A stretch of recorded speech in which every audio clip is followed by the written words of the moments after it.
Today we're near the Puyallup River in Fife, Washington. If you live in Fife or the Puyallup area, obviously you're pretty familiar with the Puyallup River. It's a big part of our lives, big part of the history of this area. Puyallup River empties out into Commencement Bay. We're not too far from Commencement Bay. And then it's a little overcast today, but if you see far in the distance, you'd see the amazing Mount Rainier, and that's where the Puyallup River starts. It starts in two places, from glaciers in Mount Rainier. Then it filters into one river. I think there's also some other contributing rivers. And lastly, it filters out into Commencement Bay, part of Puget Sound. Today we're driving this beautiful 2023 Infiniti QX80 Premium Select, one of my favorite Infinitis.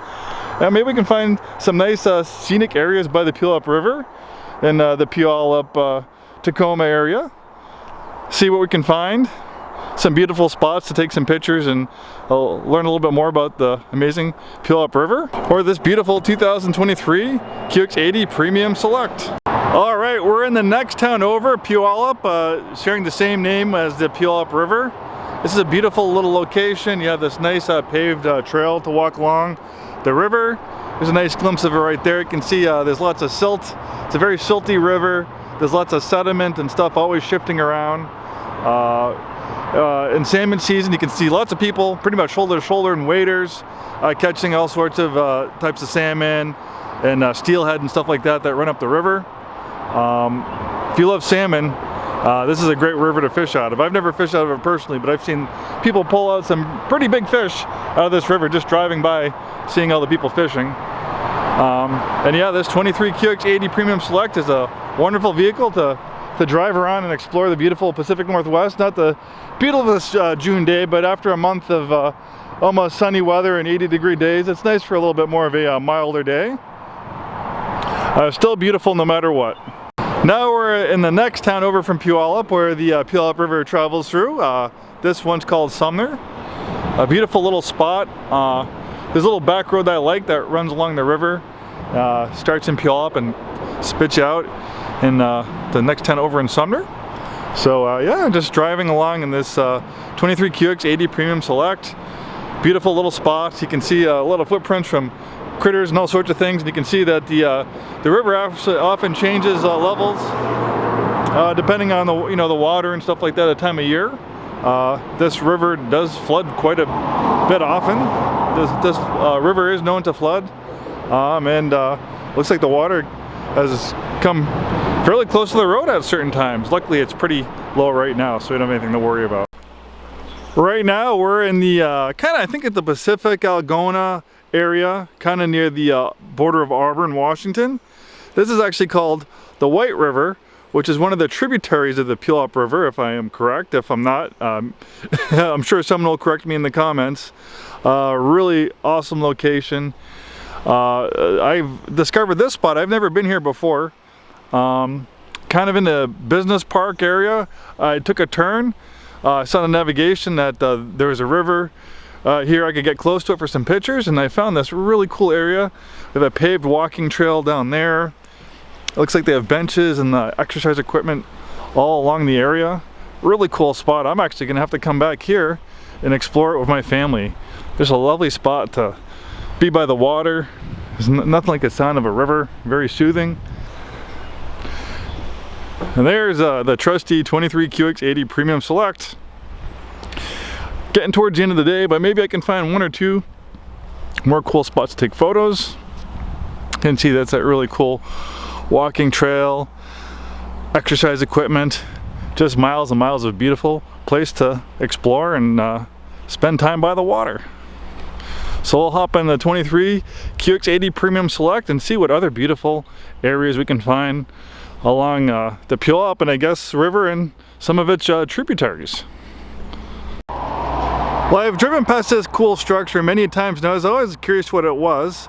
Looks like it was built in 1911, and looking over here, it looks like it was a power generation station, but it's since closed.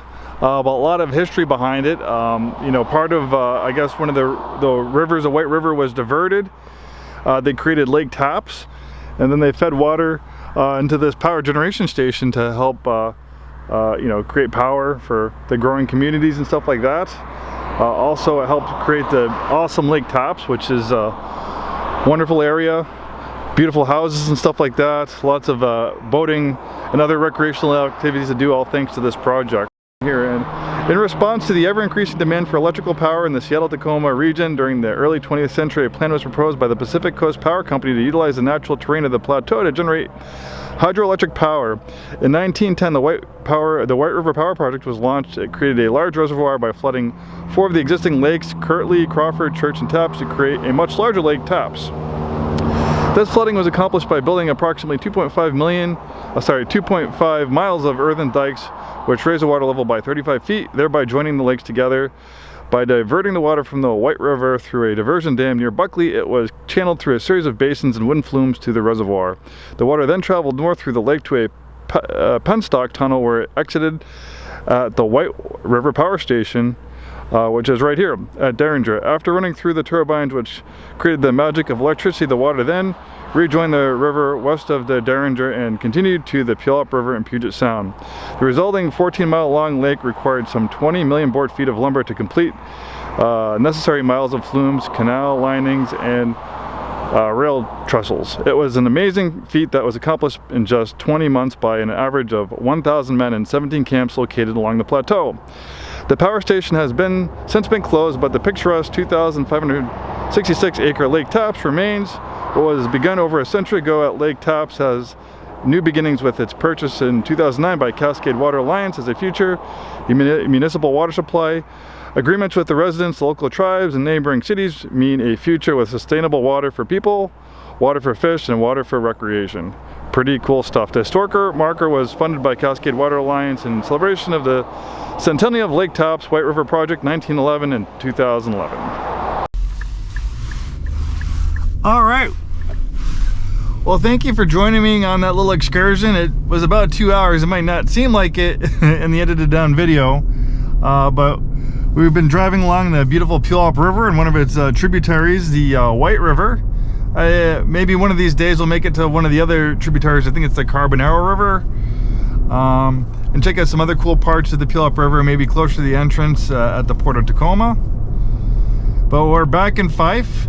We made it all the way to, I think, the Auburn area, the White River. We found that really cool power generation plant, which is now retired. Found a little bit of history of, you know, the White River, how Lake Taps is created. I've learned some stuff definitely on this little excursion, and now we're headed back to work. And what better vehicle to enjoy it in this beautiful 2023 Infiniti QX80 Premium Select, one of my favorite Infinitis. I've been with Infiniti about 19 years, and I guess if I do own an Infiniti myself. I have a 13 FX37. I used to have a G35, but I guess if I won a contest, maybe Infiniti said, oh, as such a loyal employee for 20 years, you've won the choice of any new Infiniti you want. Well, if I had my choice, probably the QX80 would be my #1 choice. Why do I like the QX80 so much? Well, it's big, it's spacious, it's a body on frame SUV. It can tow 8,500 pounds. I'm not a little person, I'm 6'2", so I'm very comfortable in the interior in this QX80. Beautiful trim on the Premium Select. I love the contrasting colors. We have open pore wood trim. I love this nice leather upstream that feels wonderful in my hand. I love the contrast stitching. There's another shot of the Puyallup River right there. But going back to the QX80, it's got, you know, third row seating, so of a growing family. It's nice. I like the high up commanding view of the road. You kind of have awesome visibility. The QX80 is built and assembled in Japan, so it has amazing build quality. I think, you know, the production facilities in Japan that Infiniti has are some of the best production facilities in the world. This thing just feels so solid, and it's I love the way it looks, and I love the way it feels. I love the way it drives. There's something to be said about, you know, body and frame SUVs. Obviously, it doesn't drive like a car, but it's okay not to feel like a car. It's okay to feel like a truck. This definitely has a truck-like feel to it. But the way Infiniti tunes the chassis and stuff, it goes around the corners very nicely, hardly any body roll. Then you have the amazing 5.6 liter V8 engine pumping out 400 horsepower. So this thing's very quick, very easy to get up and going. So that's a little spiel, I guess a little plug about the Infiniti product. So yeah, definitely a nice drive today, even though it's kind of overcast and a little bit dreary out versus the nice sunny days we've had. It was a little bit of a nice contrast versus the sunny weather. I think I took some cool pictures, some cool videos. Let me know what you think, and thank you so much for joining me today. And I guess we'll see you again on our next adventure. Thank you for joining me, and have a wonderful day.